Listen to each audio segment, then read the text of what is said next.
conhece pessoas que muito perto do sucesso se sabotaram? Que elas mesmas, tipo, às vezes ela não percebeu, normalmente é isso, né? É um processo inconsciente, mas ela não percebe que ela se sabota. Talvez seja até o seu caso, talvez de alguém que você conhece. E esse texto do Freud que é interessantíssimo, que é o tema desse vídeo aqui, pelo menos o tema principal, os que fracassam no triunfo, ele vai tratar dessa questão. Eu vou falar um pouquinho também sobre o processo de simbiose, que eu acho que é um assunto que está muito relacionado a isso que a gente está trabalhando. Esse livro de Freud é uma tradução do alemão, tá bom? E é o 12º volume, Introdução ao Narcisismo, Ensaios de Metapsicologia e outros textos. Então, dentro dos outros textos tem esse texto, Os que fracassam no triunfo, e porque a Companhia das Letras, que está fazendo essa tradução, ela pegou por data, né? Então, todos os textos ali de 1914 a 1916 de Freud, perfeito? Por que é interessante a gente entender, né, esse conteúdo que Freud trata aqui, que é um assunto que eu acho interessantíssimo para uma pessoa. As ideias que Freud tinha assim, de analisar eram coisas que eu acho realmente fantásticas, é um assunto super atual. Porque pode ser o nosso caso. Pode ser que isso está atrapalhando alguém que é importante para nós. Porque a pessoa tem questões que ela está se sabotando. Você vê que a pessoa rala pra caramba para ter sucesso e não consegue. Então por isso que é interessante, tá bom? Eu sou Denis Menegatti, eu sou psicanalista e eu também, me baseando em outras ciências que têm uma linguagem um pouco mais simples, eu procuro traduzir aqui a psicanálise é uma moeda corrente, ou seja, de forma que possa ser útil para a nossa vida. A psicanálise é uma ciência muito teórica e muito de consultório, né? Eu estou trazendo aqui a intenção de que isso possa servir para a nossa vida prática, mesmo que não seja num consultório ou num estudo teórico, num curso de psicanálise. E eu gostaria que você ficasse com essa pergunta o tempo todo na sua cabeça aí. O que isso tem a ver comigo? Como esse conteúdo pode me trazer benefícios, melhorar a minha vida? Essa ideia aí rondando tudo que eu estou falando para você aqui. Eu vou fazer uma abordagem que eu ainda não fiz aqui no canal. Eu vou usar o texto original do Freud, tá bom? E vou te ajudando a entender. Eu acredito que vai ser uma experiência interessante. Eu gostaria, inclusive, que você comentasse se achou que ficou legal dessa forma, tá bom? Então a gente vai entender um pouquinho essa linha de raciocínio de Freud. A primeira questão que ele levanta, porque ele começa a mostrar o quanto é estranho, né, a pessoa fracassar no triunfo. Ele diz o seguinte: o surgimento da neurose requer um conflito entre os desejos libidinais de uma pessoa e seu eu. Inclusive, eu costumo falar ego, tá? Nessa tradução, eles chamam o ego de eu. Então, é a mesma coisa, né? Não faz diferença. Mas algumas vezes vai ver eu falando ego aqui porque é o costume. Mas então, o eu. Então, existe um conflito. Ou seja, o desejo é um e ali a parte racional do eu, não. Isso aí não vai rolar, não. E aí fica essa disputa, ó. Ali o id, né, que é a impulsividade, e entre o 1 e o 2. E o ego, que é a parte da racionalidade, fala assim, eu quero isso aqui, ó, meu camarada, isso não rola não, tá? Então fica nesse conflito. Isso aí, né, pela proposta teórica que havia naquela época, era o que produzia a neurose. Uma das formas, né? Na verdade, esse conceito não mudou, mas tudo bem. Então vamos lá, ó. E ele continua dizendo, um tal conflito patológico surge apenas quando a libido quer se lançar por vias e metas há muito superadas e condenadas por seu eu, que então as proibiu para sempre. O ego proibiu, o id quer. Né? Então gera o conflito. Ele está dizendo que a neurose é baseada no conflito. Isso a libido faz somente quando lhe é tirada a possibilidade de uma satisfação ideal, adequada ao eu, ou seja, os dois combinando, né? Aí não estão combinando. Assim, a privação, a frustração de uma real satisfação torna-se a primeira condição para o surgimento da neurose, embora não seja absolutamente a única.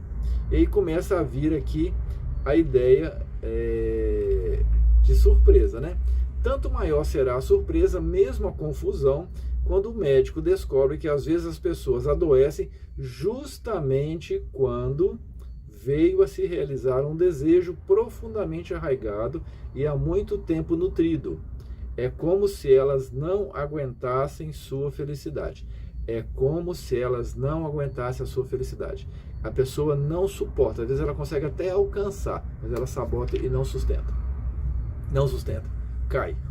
Vamos entender por que isso acontece, porque isso pode mudar algumas vidas aí de pessoas que, vamos dizer assim, né, pessoas que estão próximas de nós, ou nós mesmos, né? Então, a explicação de Freud. Existem duas frustrações, uma interna e outra externa.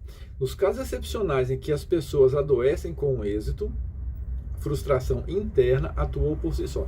Não existe uma frustração externa, a pessoa está tendo êxito, mas a frustração interna atuou por si só e realmente só apareceu depois que a frustração externa deu lugar à realização do desejo. Ou seja, ela estava se frustrando que não tinha alcançado ainda. Quando ela alcança a realização do desejo, aí a frustração interna pega e sabota. Tá? Vamos entender aqui, em termos desse desenho, né, dessas três estruturas, que vai entrar o terceiro agora, que é o superego, que é a moralidade. Então, existe alguma questão interna, por isso que a sabotagem ele é um processo inconsciente, em que existe uma lei dizendo que você não merece, você não pode, você não está em condições, e isso vai sabotar o processo, tá bom? Embora a gente coloque nesse desenhozinho o Id que está com o chifrinho, né? E o superego com esse negocinho de anjo aí, mas a maior parte do sofrimento em qualquer pessoa vai vir por causa da lei, especialmente pela transgressão da lei. E a lei não necessariamente é algo justo, porque essa lei ela foi estabelecida, né, pelo que você vivenciou lá na infância, talvez por pais severos, ou talvez pela sua percepção da severidade dos seus pais, que criou a exigência. O pai precisa nem estar vivo mais, né? Você continua vivendo a lei inconscientemente e se cobrando disso, e fracassando muitas vezes, que é o nosso tema aqui, porque existe um conflito interno ali que diz que você não merece aquele trem, você não pode ter aquele sucesso, você se realiza. Eu tenho paciente que fala assim, mas eu quero melhorar, mas se sabota o tempo todo, né?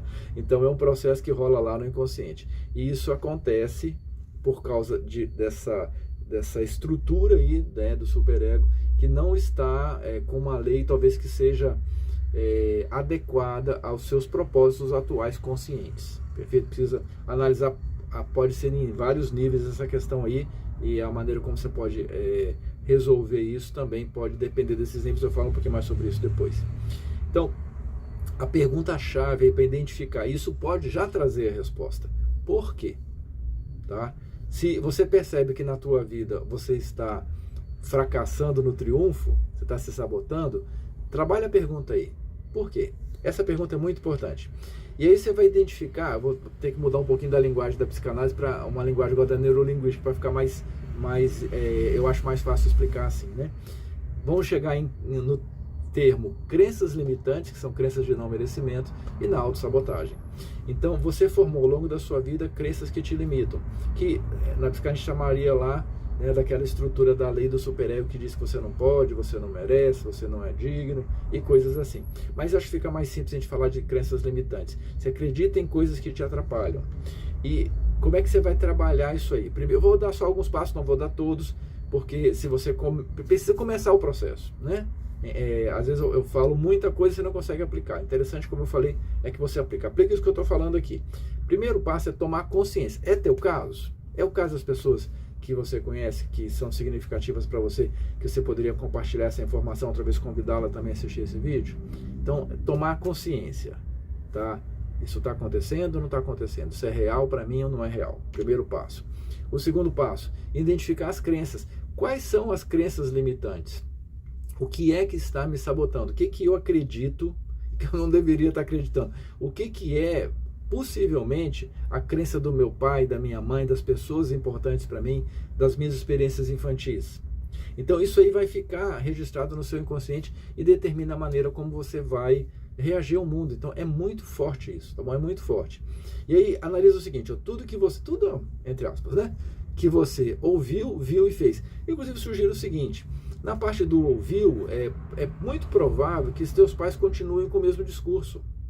Se você quiser fazer uma análise, lembra do que você ouviu, mas observa se o discurso deles não é o mesmo com você ainda hoje, ou com teus filhos, talvez. Percebe? Eles vão continuar provavelmente com o mesmo discurso. Tenta lembrar de experiências que você viu, por exemplo, do sucesso ou fracasso dos seus pais, nas áreas que você está se sabotando. Que crenças você pode ter formado ali que está te limitando? E experiências que você teve de fracasso. Porque você começou a construir uma crença de que não tem jeito para você, o trem não vai. Né? E você está conseguindo, você fala, mas isso aí não dá para mim, não consigo, não sou eu. Né? E você vai lá e se sabota. Perfeito? Então isso que eu queria falar dentro da ideia lá do fracassado pelo êxito, e eu vou falar um pouquinho agora da simbiose, perfeito? Então vamos entender essa palavra na psicanálise, perfeito? Que é claro que existe uma palavra que vem das ciências, né? Mas aqui é numa aplicação psicanalítica, né? Pra vocês terem ideia, se você pegar aqui, ó, esse aqui é um dos vocabulários, psicanálise é assim, ó. Isso aqui é só o vocabulário psicanalítico, eu uso esse e uso mais um outro, tá bom? Então os termos, eles têm um significado próprio. Outro dia eu estava lendo um livro de Bion, né? Só dos termos de Bion tem 30 páginas, só do vocabulário de Bion, né? Então tem um sentido diferente que os autores dão aos termos que às vezes são comuns, né? Então vamos entender simbiose aqui na psicanálise. Olha essa foto aí, tá? Ó, o garotinho agarrado com a mãe, né? Isso aí você poderia dizer que é um movimento do complexo de Édipo, tá? Mas o Édipo, na verdade, só existe, inclusive tem um vídeo aqui no canal, né, inclusive nessa playlist aqui, falando do complexo de Édipo. O Édipo só existe quando o pai entra, tá? Se o pai não entrar no circuito, se ficar mãe e filho, é simbiose, tá bom? É díade, não é Édipo. Édipo é tríade, tem que ter os três. Então, nesse caso aí, não se sabe, porque a característica do menino, né, é buscar a mãe. O pai entra e ele faz o corte. Isso especialmente a partir dos 2 anos, tá bom? Que você vai se manifestar quando a criança começa a perceber que ela não é dona do objeto de amor dela, que é a mãe. Então, por isso que 2 anos é a fase do desespero, né, com criança, porque ela começa a ter esse corte, o pai começa a entrar no circuito, mas nem sempre o pai entra. Eu botei algumas fotos que eu achei fantásticas, que eu achei na internet aí, né?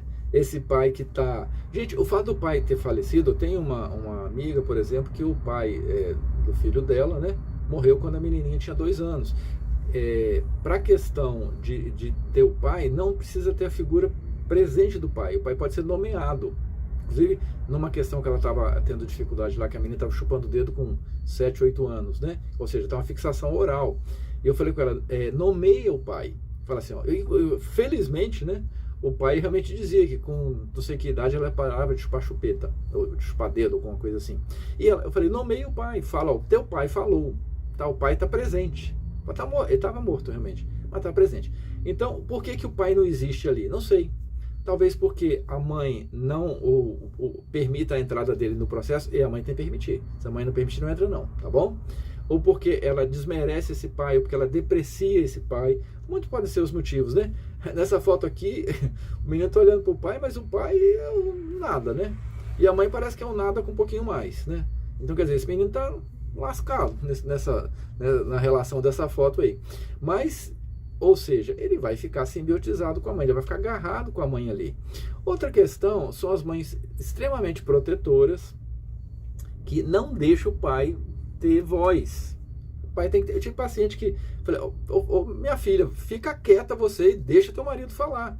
Eu tenho uma professora que ela falava, ela é muito interessante, ela dizia o seguinte, que o marido dela, com certeza, o conhecimento que ela tem sobre o processo educativo dos filhos é muito maior do que o do esposo, porque não é a área de estudo dele, é a área de estudo dela. Ela falou, eu deixava meu marido falar, ter voz, do jeito que fosse, não nem aí. Ele tinha que ter voz. Entende? Tem que ter voz. Tem que ter voz. Porque senão simbiotiza, ou seja, não existe o corte da entrada do pai e fica agarrado. Isso é muito complicado, né? E só explicar o processo um pouquinho desde o começo, desde quando está mamando. A criança, ela tem a ilusão que o seio é dela. Isso vai ter uma aplicação dentro do contexto do que eu estou falando, tá bom? Que o seio faz parte dela. Ela nem existe que sabe que tem mãe lá atrás daquele seio, né? E depois ela descobre que tem a mãe. É preferível, né, que ela descubra também que tem o pai, né, e aí o processo acontece. Mas se o Édipo não acontece, fica, né, no vídeo eu falei lá sobre o complexo de Édipo, aqui eu estou falando sobre a díade, né, ou seja, sobre a simbiose. A criança fica ali, aquele objeto a completa. Essa fala é importante. O objeto seio a completa, tá? Então, a mãe tem na criança um objeto que a completa, que ela não larga, não deixa o pai entrar. E a criança passa a ter na mãe o objeto que é completa. O que isso causa de problema? Claro que eu não vou esgotar esse assunto, né? Sobre as características da simbiose, mas eu fiz de uma forma didática algumas questões que você pode analisar. Então, pessoas simbiotizadas vão tratar os outros como objetos que as completem. Isso é uma questão complicada, tá? As relações normalmente são muito difíceis. Segundo, estarão sempre esperando o seio nutridor. Lembra da ideia do seio? Então ela vai esperar sempre que as coisas aconteçam, que alguém proveja para ela. Então por isso que a pessoa fracassa. Por isso que eu acho que esse conteúdo tem muita relação com fracassados pelo êxito, porque essa pessoa também ela tem muita dificuldade para ter sucesso, por mais que ela conscientemente queira. Lá no inconsciente parece que o mundo está devendo para ela. Cadê o peito que vai me dar aqui na boca agora? Entende? Então ela está sempre esperando esse seio aí que não vem. Não é a realidade, esse é o princípio do prazer da criança, não é o princípio da realidade. E ela terá baixa resistência à frustração. São 3 características que vão levar a pessoa a fracassar. Perfeito? Pessoal, se isso aí fez sentido para você, se teve alguma dúvida, pergunta, eu tenho o maior prazer em responder. Comenta aqui embaixo, com as dúvidas. Se você achou o assunto interessante, compartilha com as pessoas que você acha que pode se beneficiar com esse assunto, e vai ser um prazer, ter esse contato um pouco mais próximo com vocês, principalmente em cima dos seus comentários aqui, tá bom? Então foi um prazer e a gente conversa no próximo vídeo.